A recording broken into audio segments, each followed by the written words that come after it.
متى ترانا ونراك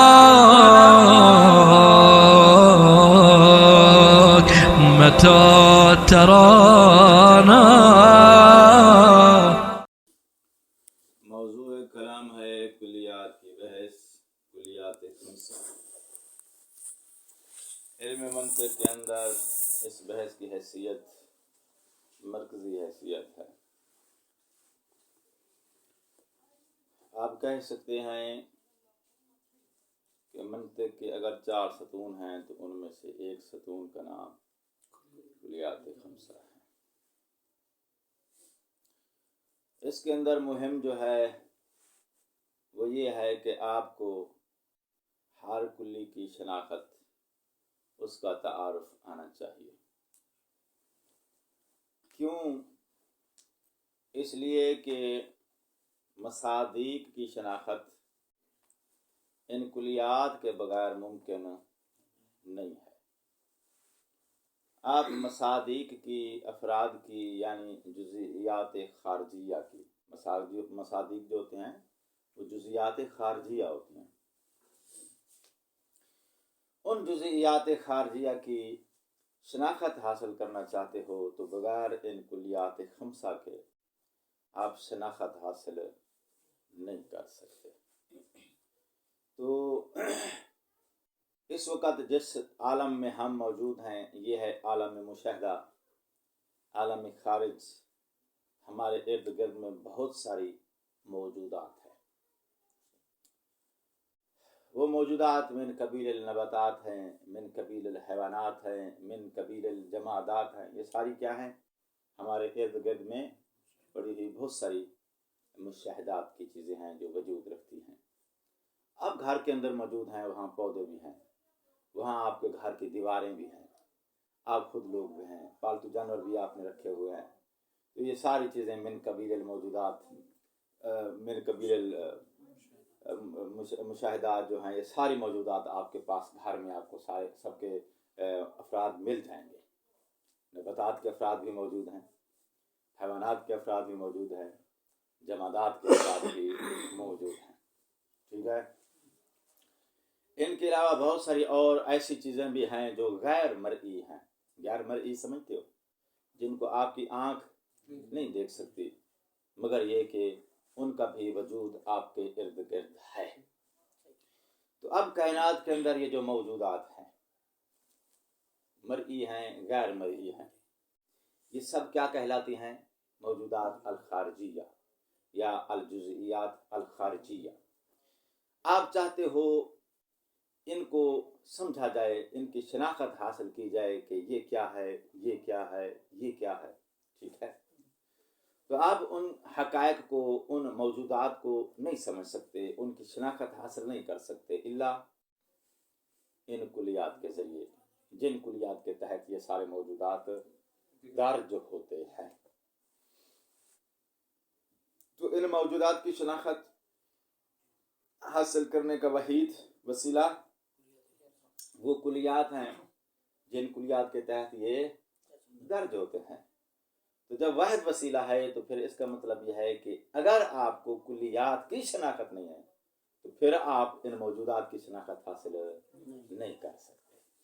تو موجودات کی شناخت حاصل کرنا یہ ہماری ذمہ داری ہے، کیونکہ اللہ نے ہم کو عاقل پیدا کیا ہے.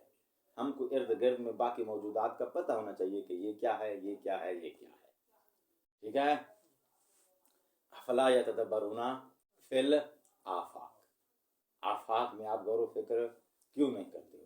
جب آفاق کا لفظ مولوی بولتے ہیں تو لوگ آسمان کی طرف دیکھتے ہیں، اور بھئی آفاق یہاں سے شروع ہو جاتا ہے. آپ کے ارد گرد جو ہے وہ آفاق شروع ہو جاتا ہے. آفاق صرف جو آفاق کی جمع لیتے ہیں نا فوق، تو فوق کا مطلب سمجھتے ہیں صرف آسمان ہے. وہ آفاق آپ کی نظر سے جو بہر ہے وہ سب آفاق ہے. آپ کے وجود سے بہر، آپ جو ہے جہاں آپ کے وجود کی حد ختم ہوتی ہے وہاں آگے آفاق کی حد شروع ہو جاتی ہے. اس میں غور و فکر کرو. ویسے کہا گیا ہے کہ انسان کے اندر بھی ایک عالم ہے. تو تو باہر آپ جو ہے غور و فکر نہ بھی کرو، اپنے اندر جو ہے غور و فکر کرو، تو بھی آپ کو جو ہے پوری کائنات آپ کو آپ کے اندر ہی نظر آئے گی۔ خیر، شناخت حاصل کرنے کا، پہچان حاصل کرنے کا، ان موجودات کو سمجھنے کا وحید وسیلہ ہمارے پاس کیا ہے؟ ان کلیات کی شناخت حاصل کرنا ہے جن کے تحت یہ سارے موجودات درج ہوتے ہیں۔ اور کائنات کے اندر جتنی موجودات ہیں ان کو جب کلیات کے تحت، جن کلیات کے تحت وہ درج ہوتے ہیں، وہ کلیات صرف یہی 5 ہے۔ ان میں سے کوئی چھٹی کلی نہیں ہے جس کے تحت آپ ان کو جا کے درج کرو اور وہ کلی ان کی شناخت کا آپ کو کام دے سکے۔ واضح ہو رہی ہے بات؟ اچھا، اس تمہید کا نتیجہ یہ نکلا کہ موجودات کا تعارف، شناخت حاصل کرنے کا واحد اور حصری وسیلہ کلیات 5 ہیں۔ تو اب ہماری پھر ذمہ داری بڑھ گئی، کیا کہ بھئی ان کلیات 5 کو سمجھنا اب ہمارے لیے ضروری ہو گیا۔ تو اب ہم نے اس درس میں کیا کرنا ہے؟ ہر ایک کلی کی شناخت دینی ہے، اس کی ڈیفینیشن دینی ہے، اس کا تعارف دینا ہے، تعریف دینی ہے، تاکہ آپ ان کی شناخت اور ڈیفینیشن سمجھنے کے بعد پھر آپ ججمنٹ کر سکیں کہ یہ افراد جس کلی کے تحت ہیں، یہ کلی ان کی کیا لگتی ہے ان 5 میں سے۔ ٹھیک ہے، ان 5 میں سے یہ کلی جس کے تحت یہ افراد درج ہیں، یہ کلی ان کی کیا لگتی ہے۔ اور کل ہم نے اس کو جو ہے وہ مکمل اس کی جو ہے وہ تصویر بنائی تھی۔ وہ کلی ان افراد کی رشتے میں یا تو نو لگتی ہوگی، یا ان کی جنس لگتی ہوگی، یا فصل لگتی ہے، یا عرض خاص ہے، یا عرض عام ہے۔ یہ رشتے ہیں کس کے؟ ان کلیات 5 کے اپنے افراد کے ساتھ، اپنے تحت درج ہونے والے افراد کے ساتھ۔ ٹھیک ہو گئی بات؟ اچھا، قابل اس کے کہ اچھا آج کے درس کا موضوع جو ہے وہ جنس ہے۔ آج ہم نے کس کی ڈیفینیشن دینی ہے؟ کل ہم نے تقسیم دی ہے، کلیات 5 کی تقسیم دی ہے۔ تقسیم کے اندر اجمالی تعارف بھی تھا۔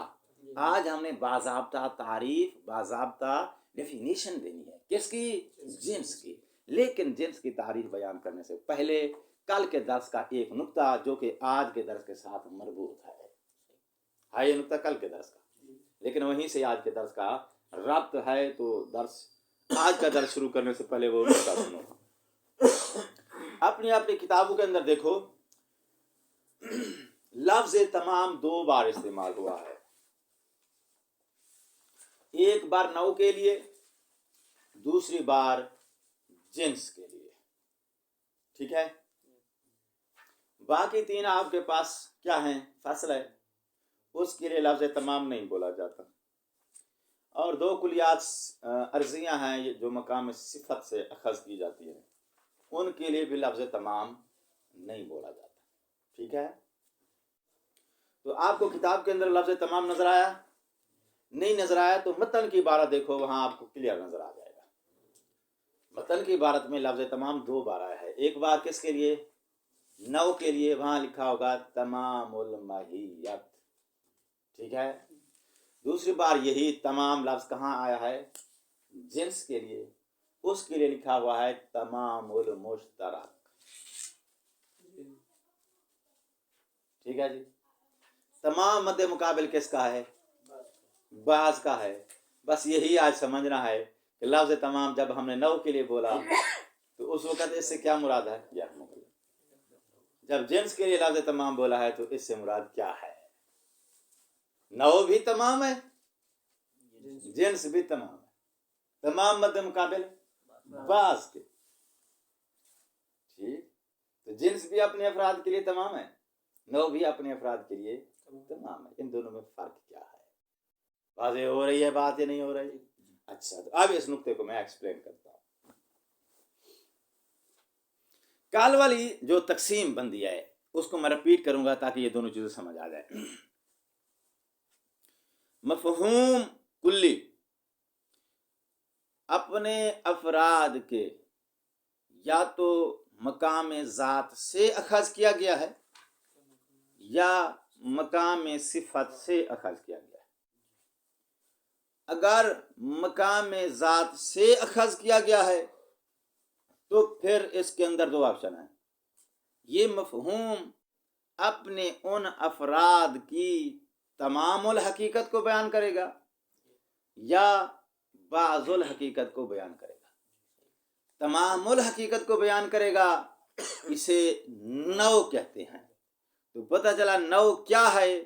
اپنے افراد کی تمام الحقیقت ہوتا ہے، عین الحقیقت ہوتا ہے، کل کی کل حقیقت افراد کی اسی نو کے اندر بند ہے، کم یا زیادہ نہیں ہے، نو کے اندر کمپلیٹ ہے۔ کمپلیٹ کا مطلب یعنی اس کی حقیقت کا کچھ حصہ اس سے کم ہو ایسا بھی نہیں، زیادہ ہو ایسا بھی نہیں، کمپلیٹ حقیقت بیان کرتی ہے اپنے افراد کی، ایسا مفہوم جس مفہوم کو ہم کیا بولتے ہیں؟ نو۔ جب یہ کمپلیٹ حقیقت کا تعارف دیتا ہے تو پھر نو کو ہم کیا بولتے ہیں؟ تمام الحقیقت۔ کیوں؟ اس لیے کہ حقیقت کی کل شناخت اسی لفظ نو سے حاصل ہو جاتی۔ لفظ تمام سمجھ آ گیا؟ یہاں تمام بمانا تمام الحقیقت ہے۔ تمام مد مقابل اب کیا آ جائے گا؟ بعض الحقیقت۔ تو بعض الحقیقت کا آپ تمام کے ساتھ تقابل دو گے تو کیا ترجمہ بنے گا؟ ایسا مفہوم کلی جو اپنے افراد کی بعض حقیقت کو بیان کرے۔ ایسا تو جو ہے اپنے افراد کی بعض حقیقت کو بیان کرے۔ تو جنس بھی اپنے افراد کی بعض حقیقت کو بیان کرتا ہے، تمام حقیقت کو نہیں۔ فاصل بھی بعض حقیقت کو بیان کرتا ہے، تمام حقیقت کو نہیں۔ یہ دونوں قسم کے بعض ملیں گے، ایک نو وجود میں آئے گی جو کہ کل حقیقت ہو جائے گی۔ مشکور سر تو جو ہے یہ دو بعض ملیں گے تو یہ دو بعض جو ہیں یہ دو جز ہیں، دو جز ملیں گے تو کل وجود میں آ جائے گا۔ وہ کل کیا کہلائے گا؟ تمام الماہیت۔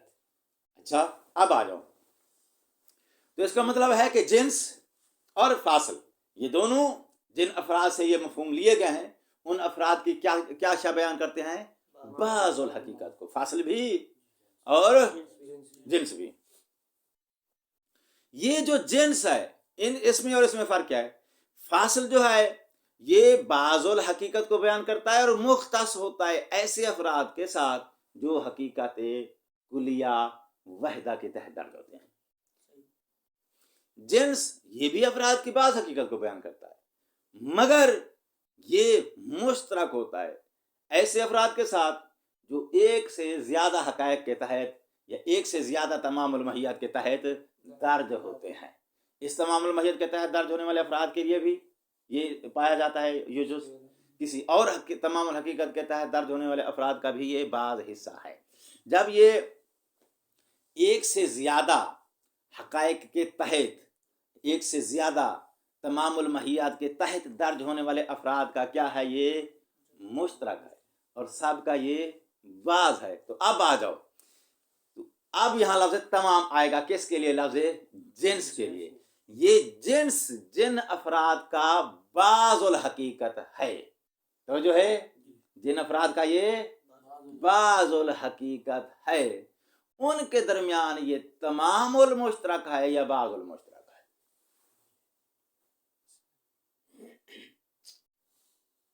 نہیں پہنچے ہیں، ابھی دیر ہے۔